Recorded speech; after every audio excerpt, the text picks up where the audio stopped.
Gas దొరుకుతలేదు, gas కొరత మస్తుగున్నదనే ప్రచారంతోని జనం పర్షాన్ అవుతున్నారు. గ్యాస్ ఏజెన్సీల కాడ పెద్ద పెద్ద లైన్లు కడుతున్నారు. ఇక ఇదే ముచ్చటిన మా వెన్నెల ఏడుకో బయలుదేరింది. మరి ఈమె ఏం చేస్తున్నది, ఏడిపోయింది? ఈమె మా వెన్నెల లెక్కనే ఉన్నది కదా. వెన్నెలా, ఓ వెన్నెలా, ఆగో ఈ పిల్లేంది బాహుబలి సినిమాల దేవసేన పుల్లలేరినట్టు ఎరుకుంటున్నది. ఓ వెన్నెలా, ఆ కట్టె పుల్లలు ఏం చేస్తావా? పిచ్చి గిట్ల లేచిందా? పిచ్చి గిచ్చి అన్నావనుకో దేవసేన బల్లల దేవునికి చితి వేర్చినట్టు ఇగో ఈ పుల్లలతోని నీ కూడా చితి వేరుస్తా.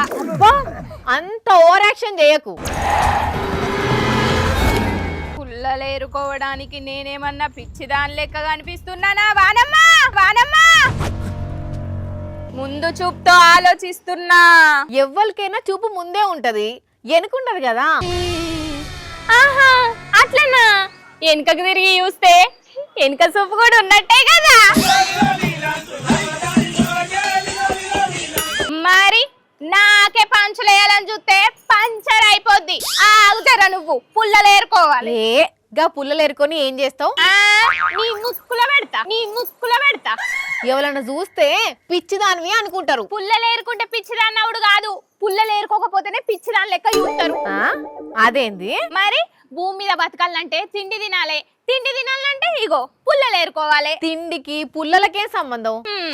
నువ్వు పేరుకే వార్తలు చదువుతావు గాని ఊరి మీద ఏమైతుందో ఏం తెలుసుకోవు. అరే బయట గ్యాస్ దొరుకుతలేదట, బుకింగ్ కోసము ఎంత పెద్ద లైన్లు కడుతున్నారో చూస్తలేవా? అంతెందుకు కొన్ని హోటళ్లు గ్యాస్ దొరకక బంద్ అయినాయి, ఇంకా కొన్ని హోటళ్ళ కట్టెల పొయ్యి మీద వండుతున్నారట. ఇవాళ కస్టమర్ల కోరిక మేరకు కట్టెల పొయ్యి పెట్టి ఇవాళ చేస్తున్నాము. గ్యాస్ అయిపోయి 15 రోజులు అవుతుంది, మాకు గ్యాస్ రావట్లేదు, ఇబ్బంది అవుతుంది. అందుకే ఇంకా గ్యాస్ కొరత పెరిగితే ఈ కట్టెలు కూడా దొరుకుతాయో లేవో. వెనకటి కంటే అడవులు ఉంటుండే, మంచిగా పోయి కట్టెలు తెచ్చుకుంటుంటిమి.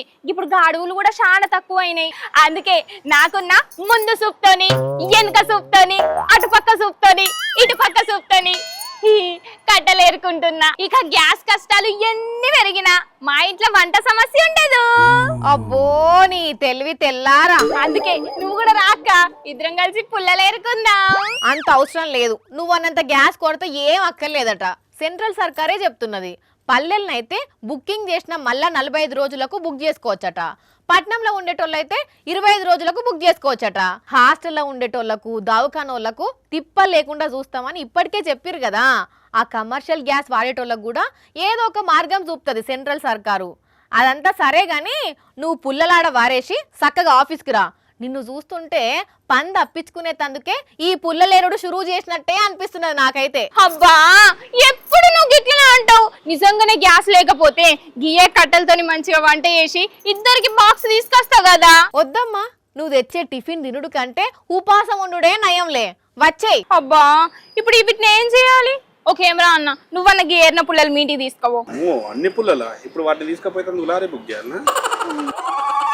కానీ పబ్లిక్ ఈ గ్యాస్ కొరత ఎంత ఉన్నదనేది పక్కన పెడితే జనాలనైతే పర్షాన్ ఉన్నది. అందుకే సడన్ గా గ్యాస్ దొరకకపోతే ఎట్లా అని ఎలక్ట్రిక్ స్టవ్లు కొంటున్నారట చాలా మంది. అందుకే ఇదే సంద అనుకొని అవిటి ధరలు కూడా పెరుగుతున్నాయట. మరి గ్యాస్ కష్టాలు ఎట్లా తీరుతాయో సర్కారు ఏం చేస్తుందో చూడాలి.